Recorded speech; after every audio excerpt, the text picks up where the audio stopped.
Welcome back to the Fit Minute Podcast, where we talk all things health, fitness, and lifestyle. I hope you enjoy the show.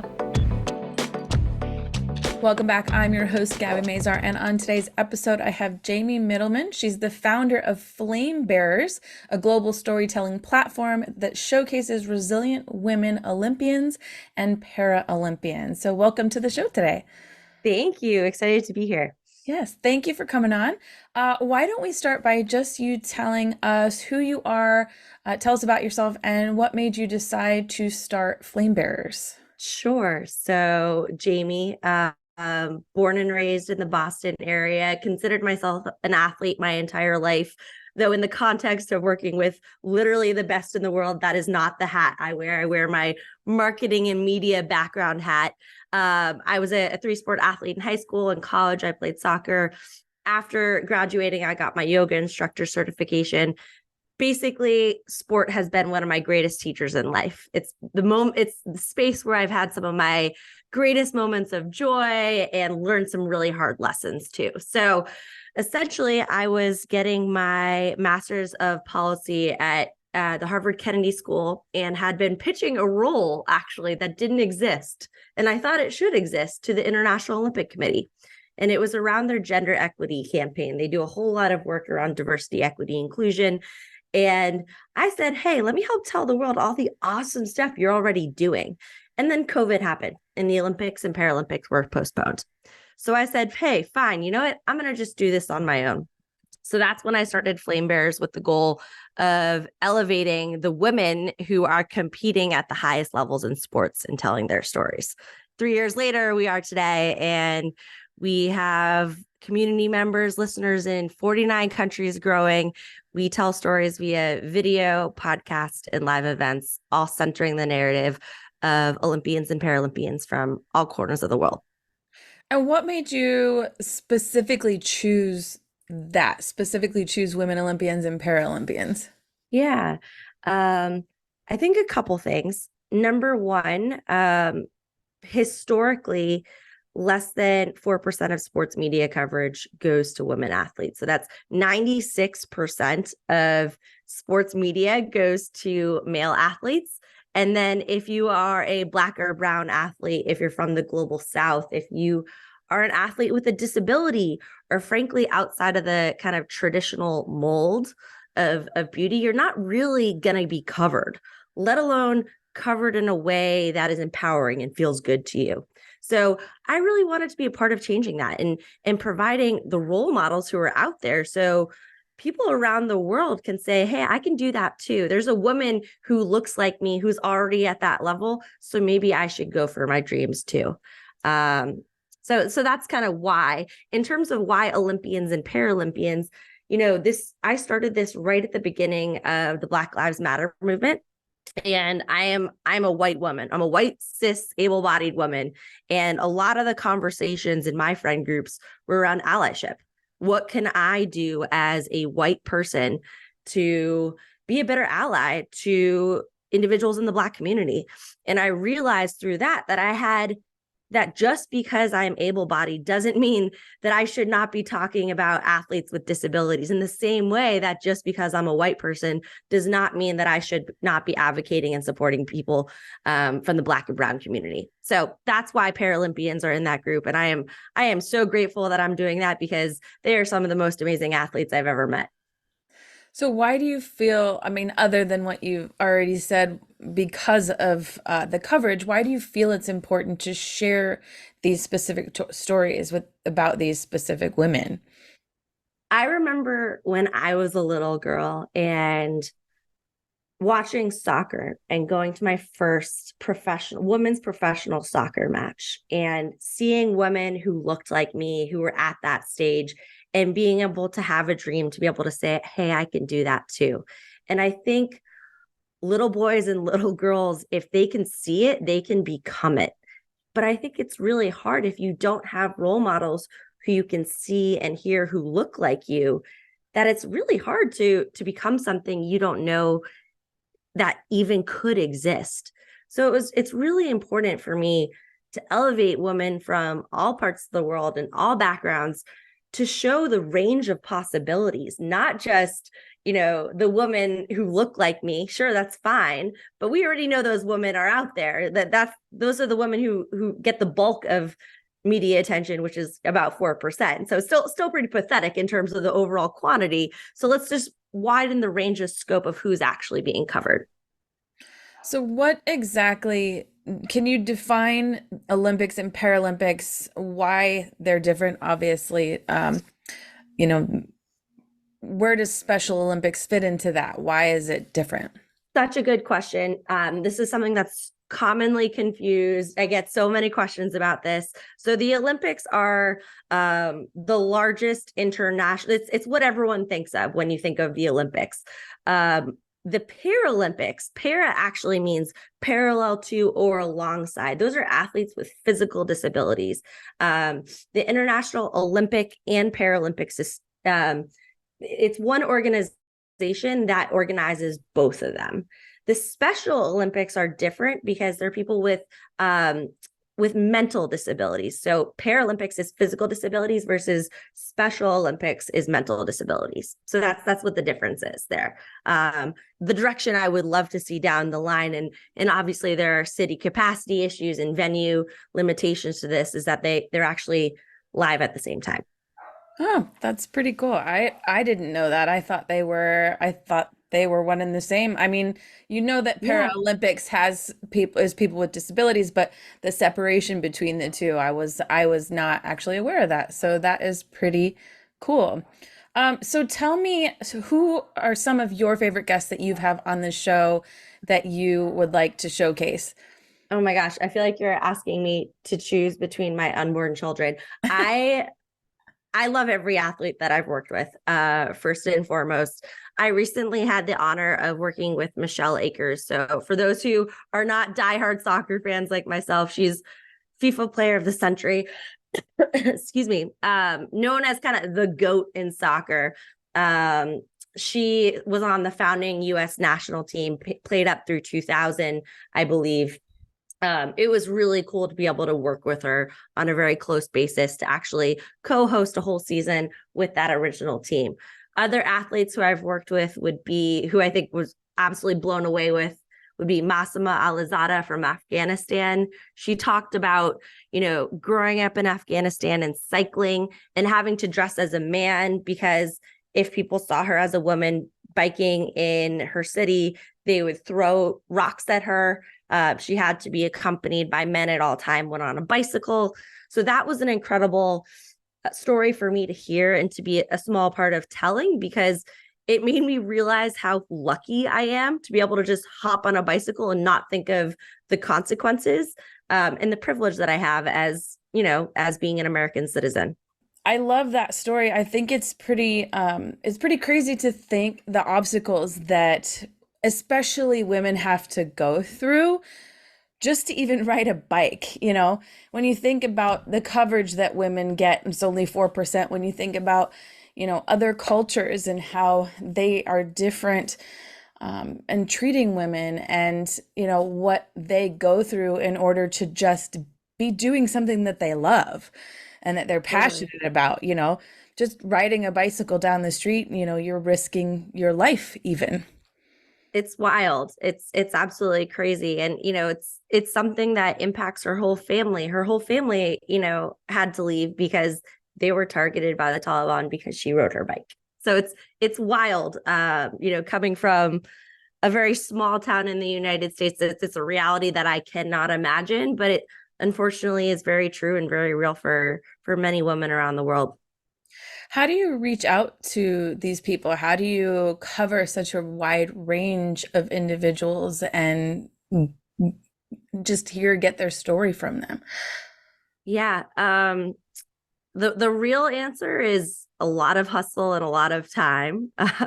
It's building relationships with them over years so they know that I'm going to go to bat for them, that I'm not going to twist their story or co-opt it or take advantage of any information they share. So in the case of Massima, I had been in touch with her for about a year before she said yes to me. And I'd actually found her through the Olympic refugee team on their social media account, and I just reached out to her directly and just had a lot of back and forth with her for months. And I think when she realized that I wasn't going anywhere and that I actually really wanted to just support her, that's when she started to trust me. But I think a lot of times, a lot of athletes, especially from countries where they haven't had that historical support, come in a little curious. For athletes, with bigger names like a Sue Bird or a Becky Sauerbrunn, those are all contacts I've made either, in person at events or via their agents. And a lot of times I have to sell it to them because they're really big names. And a lot of times I need to say, hey, here's how we're different. You've had a ton of different interviews, but how many of them talk about Sue Bird, the sister, or Sue Bird, the aunt, not Sue Bird, the basketball player? So we try to cover the person, not the sport, which I think is really humanizing and allows everyone to relate to it, whether or not you've ever picked up a basketball at all, or if you don't care about sports, but you just like a good story. How do you approach them? How do you approach any of this? Like just to reach out and say, "Hey." Kind of, yeah. Well, I usually have to smack myself a couple times to work up the guts. But no, in the beginning, I mean, honestly, it's very tailored to the individual. So in the case of Sue, I would have to make a very specific ask for why this is different. I was very fortunate in her case where we were at the same conference and I just literally walked up to her and asked her point blank, and she was very generous and said yes. But that was scary to just walk up to someone who I've idolized, and I had to work up the guts to do that. Often, excuse me, it's crafting a cover letter that goes to their agent and doing a lot of background research on who this player is and what they care about. And then in that cover letter, appealing to that, because most people don't spend the time or the energy to really do their due diligence on the athlete. They just say, hey, we want to do a story on Sue because, she's the top athlete right now. Most people don't know that her sister runs a bookstore or that her niece is currently sick. All information that is publicly available, but you have to spend some time to do that work. So I think my greatest strength historically to date in terms of getting these big names athletes has actually been just putting in the work to really get to know them. So when you reach out to like international athletes, how do you navigate like language barriers or cultural barriers, especially when you're putting out a show, that people are going to hear? How do you navigate those difficulties? It's really tough. I actually did a whole episode in Spanish for an athlete who does not speak English. And even though our listener base is predominantly is predominantly English speaking, because the athlete doesn't speak English, it was important for me that she hears her story in Spanish. In terms of how we do the reach outs, I usually actually ask a friend or Google Translate to put it into their local language before I reach out. So it's in their mother tongue when I'm actually sending the reach outs. There's also services where you can find translators who can help with conducting interviews. I did a whole interview with Zara Namati from Iran. She was the first woman from her country to win a gold medal in the Paralympics. We had a translator on the call. I do not speak Farsi. She speaks some English, but it was helpful to have a translator on the call to be able to kind of go back and forth. So there definitely is a whole nother barrier and hurdle to jump over when there is a language barrier. Who are some other like big names or people that you are trying to reach out to get on your show? Trying to get on the show. I'm trying really hard to get Simone Biles. So Simone, if you're listening, please say yes.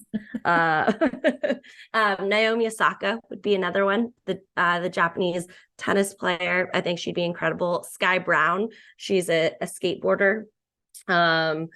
So excuse me. I have a very long dream list. I'm working on it slowly but surely, kind of chiseling it away. And why do you want to reach out to them specifically? What do you think? I mean, obviously we know some things, but what draws them to you? Sure. In the case of Simone and Naomi, both are really outspoken about mental health. I think that Simone in particular has in the last couple of months, she's actually publicly gone to bat for some younger women of color who have been bullied or overlooked in award ceremonies, and is very good at using her platform for social advocacy. Naomi Osaka does the same thing during her matches with face masks and t-shirts and hats. So I really admire how both of them are truly themselves, regardless of the consequences that they may face or backlash.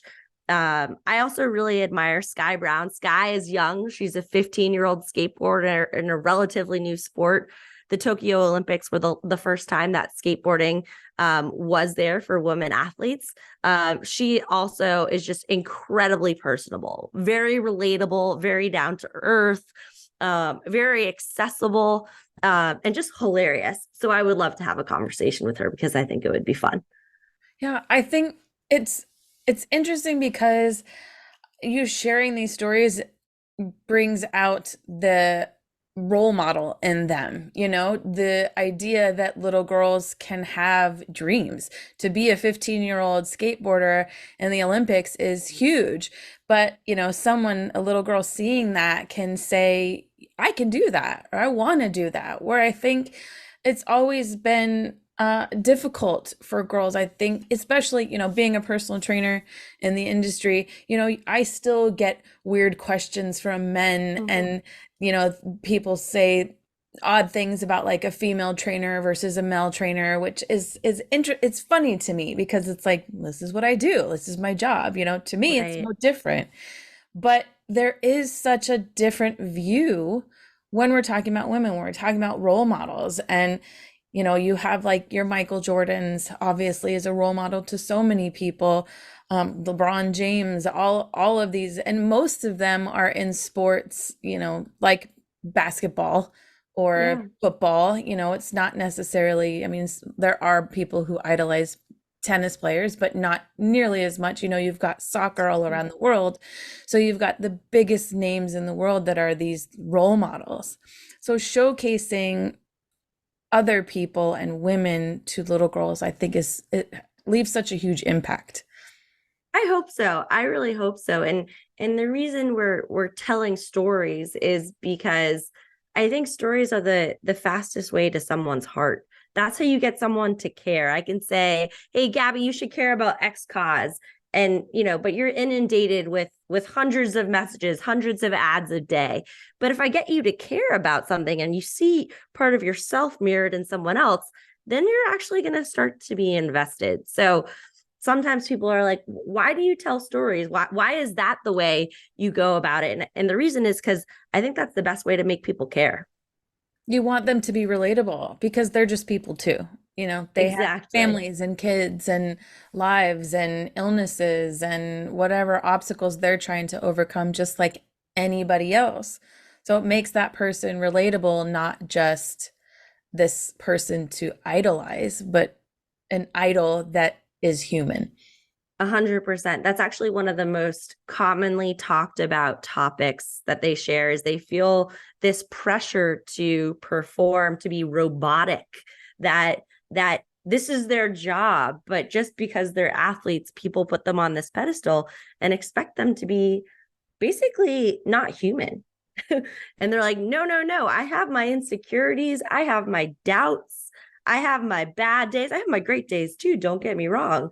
But I think oftentimes fans, historically, myself included, didn't give athletes the grace that I think they deserve. Yeah, I mean, you can see that especially with Simone Biles and what happened in the Exactly. Olympics and her stepping back, because of her mental health. I think she got a lot of backlash for that. She had a lot of support, but on the other side, there was a lot of backlash for that, where, there shouldn't be backlash for taking care of yourself and knowing when you need to stop just because you're this public figure, just because you're on the main stage and you're at the Olympics. You still are human and do have things going on that, she didn't want to risk hurting herself.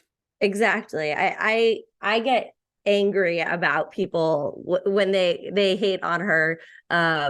In her job, it is literally an issue of life or death if she's having a tough day. It's not like, and even for people who where it's not life or death, there shouldn't be that stigma. Mental health is health. Kind of end of story for me. But that's where I stand on that. Yeah, absolutely. So what impact do you think that Flame Bearers has, and what difference do you think it is making? What difference do you see? Yeah. I think we can answer that in a couple ways. So the impact that I hear about most frequently is from the athletes directly. So Mansi Joshi, she's a para badminton player from India, the former world champion. And she told me, we interviewed her, and then she told me she started listening to other stories. And she thought it was really cool that women from around the world all share a lot of the same struggles, that she realized that, Becky Sauerbrunn, who's, the captain of the US national soccer team, also struggles from discrimination, while Mansi's in India suffering from disability bias and discrimination. So I think for a lot of the athletes, they're feeling this sense of community and belonging and connection with women athletes around the world, when historically there was no one bringing them together. So a lot of them felt very isolated and lonely. I think another athlete, Alejandra Abar from the Dominican Republic, mentioned that she felt really seen and validated, that this was the first time she had felt like someone had really gone out of their way to champion them how they wanted to be championed. So that made me feel wonderful. For the non-Olympians out there and Paralympians like myself, for the people who are just in our community, we've heard a lot of incredible feedback about the role model piece. Exactly. So from mothers, from young girls saying, hey, this is so cool. I wish I had information or access to these stories when I was younger, because I would have done things differently. So for us, if we're reaching one person, it's well worth what we're doing. I love that you actually touched on the athlete side, because from me asking the question, I Yeah, wasn't thinking about the impact that it had on them. right. And I mean, yes, it has an impact on them because, they're telling their story, but you don't think that they're going to go and listen to others too, Right. listening to other people's stories and them relating to that. So that's cool. I think that's really interesting that you're helping women in that community find that find that community, find other like-minded people that share the same things, because that was not on my mind at all. My mind Right. goes towards who they're reaching, not them Right. reaching each other. Right. And to be honest, that was not the original goal. But when it was, after we interview every athlete, we asked for feedback. We asked, how it went for them. And this was constantly information we were getting. And I said, wow, I think I'd been blind to this area before, but I think it is actually an area of tremendous value that we're supporting. Yeah, absolutely. I mean, because there are so many women now that are in that role, and they need support too, just like anybody else. But that was not on my radar at all. So I think that is really cool that they're sharing, not only are they sharing their stories, but they're getting benefit from others just like them too. So that's really cool what you're doing. Thank you. Well, thank you for saying that. So tell me, if people are interested in seeing your show or listening to your show, where can they find it? Sure. So we are flamebearers.com. So flame as in the thing that comes out of the fire, and bearers as in the people who bear it. So almost like the Olympic torch, flamebearers.com. You can find our podcast on Apple Podcasts, Spotify, wherever you get your podcasts. We also do a whole bunch of video work. So if you want to check that out, it's on our website or on socials. We're on Instagram, Facebook, TikTok, Twitter, all the usual suspects. And I'd love to hear from you directly. So if anything I, said today resonates with you, please reach out. My name is Jamie Mittelman. You can reach out to me directly. On our website, we also have a contact form. Would love to hear from you. If there's any way that you want to be involved, we're actively building our community. So the more, the merrier. So speaking of building your community, are there any plans for your future or where you think you want to go with this? Yes. So our goal is to become really the preeminent storytelling platform for this demographic, that when people think of stories of elite women athletes, that they think about us. In terms of concrete next steps, we are in the process of finalizing our plans for our 4th season. So these are athletes who are seeking to compete in the Paris Olympics and Paralympics. So we have, I believe it's 12 interviews currently lined up. We're actually in the search for an incredible athlete co-host. If anyone is an Olympian or Paralympian, current or retired, who's interested, would love to work with you. And we're in the process of seeking a sponsor for that. So if you like what we are doing and want to support us financially, we would love to work with you. Nice. So looking to grow, and reach as many people as you can. Yes, ma'am. Exactly. Yeah. So tell me, is there anything that you want to leave our listeners with today? Anything that you think is important or they need to know that you want to share with the world? I guess I would say that no one views themselves as a role model, including many of the athlete, or let me rephrase that. A lot of women, myself included, historically have not viewed myself as a role model. That said, you never know the impact you're having on other people and the importance it is to keep going and to do what you're doing, because what you're doing matters. So I've seen that in my work. It's been very lonely. It's been challenging at times, but I'm just starting to see the payoff. So I think for other women, specifically entrepreneurs who are out there who feel like they are working and plugging away and not getting rewarded or not being seen, I would just say keep at it, because you never know what impact you're having. I absolutely agree. I think that's so true. I just was writing about this very same thing about, you have so much self-doubt and a lot of questions. You ask yourself why you're doing this, or is this the right thing, or is this ever going to pay off? And the answer is yes. The answer is always yes, because if it's something you're passionate about, if it's something that you feel you need to get to the world or that you really believe in, there is a payoff. It just takes a lot of hard work, and you don't always see the hard work on the other side. You see the product, you see, the result of what someone else has been doing for years and years. And you can even relate that to the Olympians and athletes. Totally. This is where they are, is something they've been doing and practicing their entire life. So, I'm sure there's times or injuries or things that have happened that make any of these women, take a step back, but they just keep going and have become these role models. So if that's you and you're in that position, just keep on going. I love it. Thank you. Yeah. Well, Jamie, thank you so much for being on the show. So if anybody's interested in finding more out about these Olympian and Paralympian women, you can find her at flamebearers.com and listen to all her stories. But thank you so much for coming on the show and sharing this with us today. Thank you for having me. Yes, of course. And thank you everyone for listening. If you're interested also in our travel and fitness program, you can find that at destinationfitcations.com, as well as this podcast as well. So thank you all for listening, and we will see you all next week.